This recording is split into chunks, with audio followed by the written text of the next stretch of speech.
All right, Federico, it's time for us to talk about your story now, which Okay. is not an iPad Pro review, It's not an iPad Pro review. but It's it right there in the it title. is the title of it. It's on MacStories right now. We'll put a link in the show notes. But because you didn't get it, which is sad because everybody wants to see a review of the iPad Pro, and including people like me who also write reviews of the iPad Pro, I do Mhm. think you did a good service for all of us who talk about the context of where the iPad is and where it falls down. Because you and I think, both approach this device from a real position of appreciation for all the things that Oh it yeah. can do and its Yep. potential. Yeah. Yeah. So, It's the only computer I want to use, and I just bought one. So like, I'm committed. Like this is my computer. But yeah. Yeah. yeah. Absolutely. So the customer service, the service to listeners and readers that you performed is going into WWDC, which I think is also important. Like, where are we with the current version of iPadOS? And when we say that we're frustrated by its limitations, why when we say the hardware is great but the software doesn't match, a lot of people say, "Well, what do you mean? It seems fine to me," right? And Hmm. and we're like, "Oh, where do we start?" And Yeah. so you were able to sort of like go through the details, and it made me smile. I mean, and also kind of be sad, but the details of what it still doesn't do, like, individually you could maybe shrug it off, but then there is also this just cumulative effect of Yeah. just a giant, like, doesn't matter there's no calculator. Well, no, you can get pcalc, or other Yeah. calculators are also available, but why? And preview and text edit and journal, and Apple and sports. Apple's launched a And bunch of apps that don't font even. book Yeah. because of those And the fonts that you fonts, try. the fonts, which I rant about in my review a little bit, that I had a big Yes. speed bump where I couldn't get the right font to appear on my iPad, and the way Apple didn't make it, they were like, we support fonts now, and we're like, yay! But the Yeah, detail is, kind of. we support a font app section in the App Store that doesn't seem to be there, or an API that allows apps to sideload fonts themselves. So strange. And they could just Yeah. do something like Fontbook and say, "Do you have a font file?" Well, it's installed now, and they don't do that. Did you? How did you feel writing this story? Was it cathartic for you? Did you feel like you're just Uh, get it all off my chest, or was it more like a bad flashback?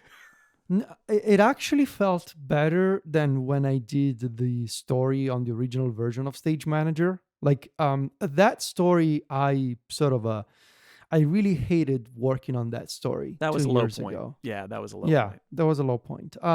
No, this one it actually was cathartic, and it made me feel like I feel pretty good about the story. Because yeah, the approach was basically so every single time there's always like a new iPad Pro review, and it comes out, and there's always that line, that sort of parenthesis that says great hardware, but it's the software, Yeah, and literally everybody says that, and I yeah, say that, and I yeah. mention you say that, would say, oh, the limitations of iPadOS, and then I get that person on Mastodon who rightfully so is like, hey, the iPad works great for me, what do you mean? And so I thought, and that was literally my process of like, where do we even begin? And I realized, well, let's begin. Like, let's actually put it all together, like, at least from my perspective, my frustrations in a single story that one can be useful for me because like it's useful reference material to keep around, and hopefully can somebody at Apple, anyone can maybe read the story and maybe understand, like, once you lay it all out together, as you mentioned, like in isolation those are not probably huge issues, but when you get that cumulative effect of like, oh, it's this small problem and this small problem and this other small thing, like it starts piling up, and it doesn't make for a pleasant experience, to the point where you have these features that have been semi broken or just done halfway for the past decade of the Yeah. iPad, and I felt like it was time to finally just have it all out in a single story on the site. Yep. For me, and I ranted about this too. Like, like, I sometimes get the, well, what do you, I mean? So it doesn't do podcasting. Who cares? You're such a small Yeah. niche. It's like, I think Hmm. that's fair. Although I would make the argument, and I do in my review, that what is pro workflow but a big collection of small niches, right? Like, Yeah. that's what, to Yeah. be a pro product is to not explicitly support 4 workflows. To be a pro product, in my mind, means you have to have the power and flexibility to support all of the niche workflows, because pros, there's no like, what do you do? I'm a pro. I do pro stuff. That's not it. What, There's what's thousands of little tiny jobs. What's the American expression? The rising tide that lifts all Oh, boats, lifts all or something. boats. Yeah, Sure. something like that, where you need It's to. the little boats. The pros are the little Yeah, boats. exactly. The pros are the little boats, and Apple is the rising tide, I guess. Yeah, something like that. Or iPad features the rising tide. I'm not quite sure, but it's that idea that it's not, well, it supports X, therefore it's pro. It's more like it supports a range of things that different pros can use, and I think that's where it falls down. When I wrote my story, when I was visiting my mom and not using an iPad, I wrote the story and basically said the problem fundamentally is that everything on the iPad only happens because Apple says it's okay, and that's not how you can build pro features. So the podcast example, like, I can talk about the fact that it's silly that you can't do something like audio hijack and just say, can I record my microphone, my USB microphone attached to this iPad, while I'm also in another app doing a video conference? And the answer is no, because you can't do 2 things at once on a device with an M4 processor and 16 gigs of RAM that supports multitasking.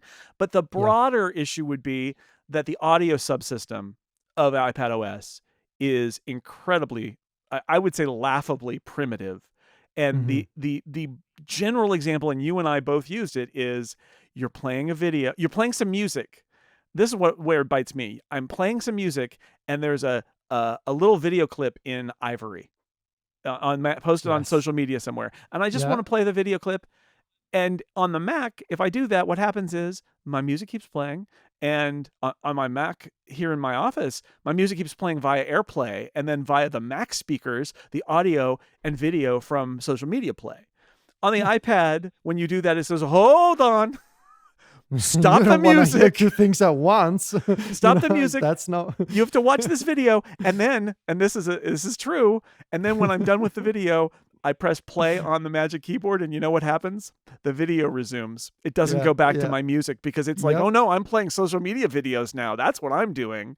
It's so frustrating. And so I feel like that's our point with a lot of these things is, it's not just the detail. It's that the detail is indicative of a larger issue where there's things that have been left, as you said, either unimproved for years or a decade or more, or they do an update, like files. You really have it in for files, which I think is totally fair. Files, I can say files is so much better than it used to be, and is okay. But everything you list in is like, this should have all been fixed over the last 5 years, and instead they sort of shipped files to where it is now and seem to have walked away. Yeah, and honestly, that feeling kind of applies to many other things on iPad, especially multitasking. Like, it almost feels like institutionally Apple has a tendency to release iPad features and then walk away for a couple of years, and then come back after 3 years and be like, "Hey guys, we have a new feature for you on iPadOS," and you're like, "Well, what about the previous one? What the previous one? No, there's no previous feature." Like, it does feel something like that sometimes. I also wanted to mention these other points that I think it's important, because you and I think, and Steve Trapman-Smith and a bunch of other people who have been commenting on iPads for a while, we get this comment from people, very often these days. It's like, oh, these folks, they just want Apple to put macOS on the iPad. And I mean, I am literally the person with the handmade convertible Apple laptop. So I did this myself, but I did it sort of out of desperation, right? It's not like I want Apple to just put macOS on the iPad. That was a sort of a self-made solution to the problem of the iPad software not getting better. Ideally, I would prefer Apple to keep developing iPadOS for iPad forever and to actually improve it, going forward. I'm just saying that if that's not something that Apple thinks they can do, maybe it's time to consider macOS on the iPad. Conversely, if macOS on the iPad is absolutely a no-no from Apple, like we're never ever going to do it, you can't just let the iPad's operating system coast by, without these meaningful updates. Something needs to change, and that was sort of my conclusion of the story. Something needs to change because this situation where macOS is no go for iPad, but also iPadOS doesn't really receive substantial updates for pro users. That's not working either. So something's got to give eventually. Yeah. Steve said something that I thought was really interesting about how if you were to virtualize macOS on iPad Pro at the high end, with lots of limitations, one theoretical advantage it gives you is it allows Apple to sell all the high end hardware of the iPad with a sort of a release valve, a pressure release that gives it infinite time to continue improving iPadOS until iPadOS reaches the point where it can do that. And I, the counter argument would be, would they? But I agree with you. I am not.